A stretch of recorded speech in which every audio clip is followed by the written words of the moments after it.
Chennai shopping మాల్లో ఉగాది వేడుకలు. మీ పండుగ షాపింగ్ చెన్నై షాపింగ్ మాల్లో చేయండి. అందమైన వస్త్రాలతో పాటు విలువైన బహుమతులు పొందండి. శ్రీమాత్రే నమః. శ్రీ గురుభ్యో నమః. పరాభవనామ సంవత్సరంలో ద్వాదశ రాశుల వారికి కూడా ఎలా ఉండబోతుంది, వారి యొక్క ఆదాయము, వ్యయము, రాజ్యపూజ్యము, అవమానము, వీటి గురించి సంక్షిప్తంగా తెలుసుకునే ప్రయత్నం చేద్దాం.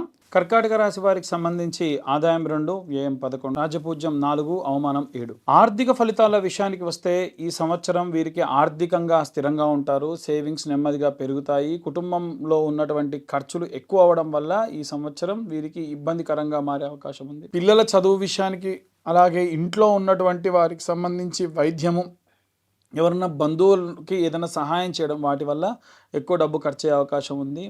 ఇల్లు స్థిరాస్తి విషయానికి వస్తే గృహంలో మార్పు జరిగేటువంటి అవకాశం ఉంది. ఇల్లు మారడం కానీ, ఇంట్లో ఉన్న డెకరేషన్ ఏదైనా సరే రూమ్స్ చేంజ్ అవ్వడం కానీ జరిగే అవకాశం ఉంది.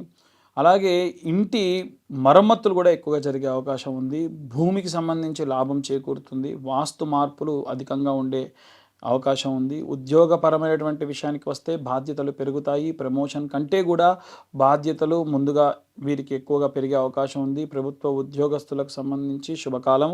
కష్టానికి తగినంత గుర్తింపు లభిస్తుంది. విద్యార్థులకు సంబంధించినటువంటి విషయానికి వస్తే చదువులలో శ్రద్ధ అవసరం. కుటుంబానికి సంబంధించి సహకారం కూడా పెరుగుతుంది. మెడికల్, నర్సింగ్, టీచింగ్ రంగానికి సంబంధించి శుభకరంగా ఉంది. గృహిణులకు సంబంధించిన విషయానికి వస్తే కనుక కుటుంబంలో సౌఖ్యము, కుటుంబం కోసం పాటుపడము, కుటుంబంలో వీలైనంత వరకు మార్పులు, అలంకారము, ఏదైనా సరే ఇంటీరియర్ పరమైనటువంటివన్నీ కూడా చేంజెస్ జరిగే అవకాశం ఉంది. చేతి వృత్తులు, కుల వృత్తులు, హ్యాండ్ వర్క్స్ చేసేటువంటి వాళ్ళకి సంబంధించి వీరి యొక్క పనిలో స్థిరంగా ఆదాయం పెరుగుతుంది. చిన్న వ్యాపారస్తులకు శుభకరము. కుటుంబ ఆధారిత వృత్తులు అంటే వంశపారంపర్యంగా చేసేటువంటి వృత్తులన్నీ కూడా అద్భుతంగా ముందుకెళ్తారు. రాజకీయ నాయకులకు సంబంధించిన విషయానికి వస్తే కుటుంబ రాజకీయాల్లో లాభం పెరుగుతుంది. వారసత్వంగా వచ్చేటువంటి రాజకీయాలు ఎక్కువ ప్రభావం వీటి యందు చూపిస్తాయి. సినిమా రంగానికి, కళారంగానికి సంబంధించిన విషయానికి వస్తే భావోద్వేగ పాత్రలు చేసేవాళ్ళు కానీ, డైరెక్షన్స్ చేసేవాళ్ళు కానీ, స్టోరీ రైటింగ్స్ రాసే వాళ్ళకి సంబంధించి, రైటర్స్కి సంబంధించి మంచి గుర్తింపు లభిస్తుంది. వైవాహిక జీవితము, కుటుంబంలో ఆల్రెడీ వివాహం అనేటువంటి వాళ్ళకి సంబంధించిన విషయానికి వస్తే దాంపత్య సఖ్యత పెరుగుతుంది. కుటుంబ బంధాలు బలపడతాయి. పెద్దల ఆశీస్సు పెరుగుతుంది. వివాహం కానటువంటి వారికి ఈ సంవత్సరం కాస్త ఆలస్యంగా లేదా వచ్చే సంవత్సరంలో వివాహం అయ్యే అవకాశం ఉంది. అలాగే భావోద్వేగ పరిస్థితులు ఎక్కువగా మీరు ఫేస్ చేయాల్సి వస్తుంది. సంతానానికి సంబంధించిన విషయానికి వస్తే కనుక సంతాన సౌఖ్యము, పిల్లలు చదువుల్లో పురోగతి, విదేశాల్లో చదువు, అలాగే ఆ విదేశాల్లో చదువు కూడా యోగ్యంగా ఉండే అవకాశం అధికంగా ఉంది. ఆరోగ్యానికి సంబంధించిన విషయానికి వస్తే కొన్ని జాగ్రత్తలు తీసుకుంటే మంచిది. ఛాతీ సమస్యలు పెరిగే అవకాశం ఉంది. శ్వాస సమస్యలు కూడా పెరిగే అవకాశం ఉంది. జలుబు, మానసిక ఒత్తిడి, నిద్రలేమితనము, ఉలిక్కిపడడం లాంటివి జరగవచ్చు. ఆహారానికి సంబంధించిన విషయానికి కూడా నూనె, ఉప్పు పదార్థములు తగినంత వాడితే మంచిది, అధికంగా వాడకుండా ఉంటే మంచిది. కర్కాటక రాశి వారికి సంబంధించి గోచార వ్యవహారాలకు సంబంధించిన విషయానికి వస్తే గురువు గోచారంలో అత్యంత శుభము, గౌరవ ప్రాప్తి పెరుగుతుంది. కుటుంబంలో శుభ కార్యక్రమాలు ఎక్కువగా జరిగే అవకాశం ఉంది. సంతానం లేని వారికి సంతానం కూడా యోగిస్తుంది. గురువు ఈ సంవత్సరం మీకు ఒక రక్షకుడిగా నిలుస్తాడు. శని గోచారం ప్రకారంగా మానసిక పరీక్ష, ఒత్తిడి, బాధ్యతలు పెరగడం, నిద్రలేమితనం పెరుగుతుంది. సహనం కూడా పెరుగుతుంది. జీవితంలో స్థిరత్వము, మంచి స్టబాన్ క్యారెక్టర్లా కూడా ఈ సంవత్సరం మీరు తయారవుతారు. రాహు గోచారంలో ప్రకారంగా కుటుంబ రంగంలో ప్రభావము, కుటుంబంలో విభేదాలు, అపార్థాలు, ఇంట్లో ఉన్న వాతావరణంలో మార్పులు జరిగే అవకాశం ఉంది. చాలా జాగ్రత్త వహించండి. మాటలలో కూడా జాగ్రత్త వహించండి. పెద్దల పట్ల గౌరవం పెరగాలి. కేతు గోచారం ప్రకారంగా భక్తి పెరుగుతుంది. ఆలయ దర్శనాలు అత్యుత్తమైనటువంటి అంతర్ముఖులై ఉంటారు. ఆలయ దర్శనానికి వెళ్ళి విపరీతమైన ధ్యానం కూడా చేస్తారు. చంద్ర ప్రభావం వలన ఈ యొక్క రాశి వారికి చాలా కీలకం, చాలా శుభంగా కూడా ఉంటుంది. కుటుంబంలో ప్రేమ, కళాభావం పెరుగుతూ ఉంటుంది. కొన్ని రకాలైనటువంటి నష్టం ఏంటంటే మూడ్ స్వింగ్స్ వల్ల వీరు ఏవైనా నష్టపోయే అవకాశం ఉంది. చాలా జాగ్రత్తగా ఉండాలి. మార్చి నుండి జూలై ప్రాంతం వరకు కూడా గ్రహ సంచారంలో భాగంగా కుటుంబంలో ఒత్తిడి పెరుగుతుంది, ఖర్చులు కూడా పెరుగుతాయి. జూలై నుండి మనం చూసుకుంటే అక్టోబర్ ప్రాంతం వరకు కూడా పిల్లల పట్ల శుభకార్యాలు, పిల్లలకు సంబంధించిన శుభకార్యాలు పెరుగుతాయి, గౌరవం పెరుగుతుంది.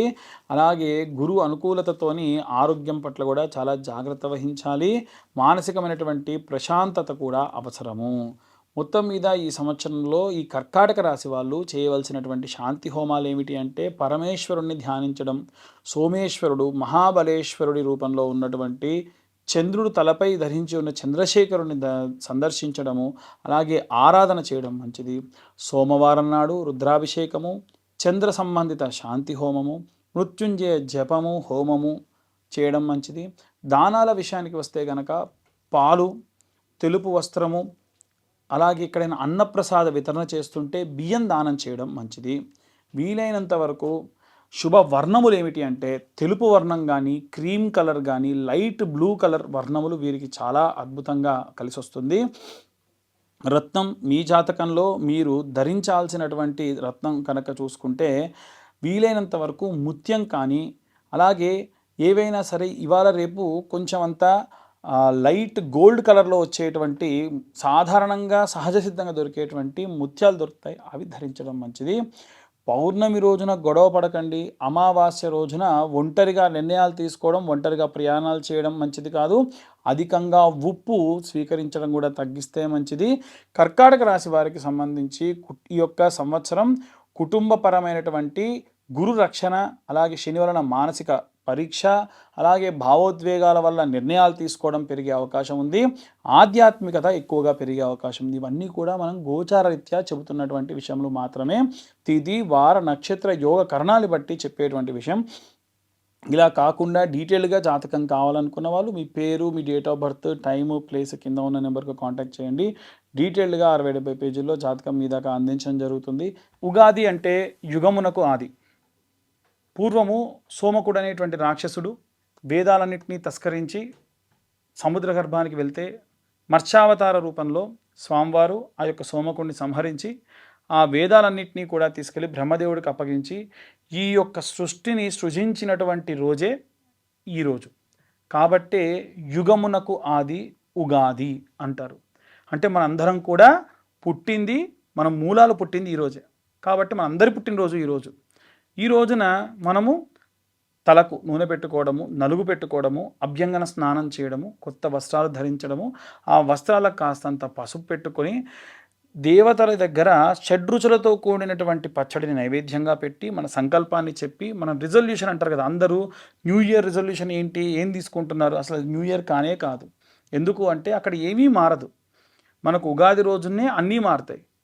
ప్రకృతి మారుతుంది, ప్రకృతిలో వాసనలు మారుతాయి, ప్రకృతిలో పక్షుల యొక్క కిలకిల రావాలు మారుతాయి, వాతావరణంలో మార్పులు ఉంటాయి. కాబట్టి ఉగాది మన యొక్క అసలైనటువంటి న్యూ ఇయర్. కాబట్టి ఆ రోజున అందరూ కూడా నూతన సంవత్సర శుభాకాంక్షలు చెప్పుకోండి.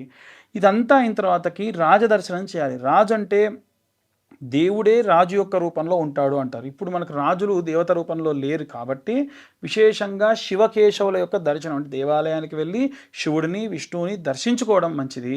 అలాగే ఈ యొక్క ఉగాది రోజున పంచాంగ శ్రవణాన్ని వినండి. ఇప్పుడు మనకు చెప్తున్నటువంటి పంచాంగ శ్రవణం అంతా కూడా మీరు మీ రాశికి సంబంధించి ఎలా ఉంది, ఈ సంవత్సరంలో ఏ టైం నుంచి ఏ టైం వరకు ఎలా ఉంది అనేటువంటి విషయాలు కూడా సంక్షిప్తంగా చెప్పేటువంటి ప్రయత్నం చేశాము. కాబట్టి ఎవరైనా జాతకాలు చెప్పించుకోవాలన్నా ఈ రోజున చెప్పించుకోవచ్చు. అలాగే వీలైనంత వరకు కూడా ఈ సంవత్సరంలో ఎవరికైనా వివాహం కాని వారికి, సంతానం కాని వారికి ప్రత్యేకమైనటువంటి హోమాలు నిర్వహించడం జరుగుతుంది. ఆసక్తి కలవారి కింద ఉన్న నెంబర్కి కాంటాక్ట్ చేయొచ్చు. సర్వే జనా సుఖినో భవంతు. స్వస్తి.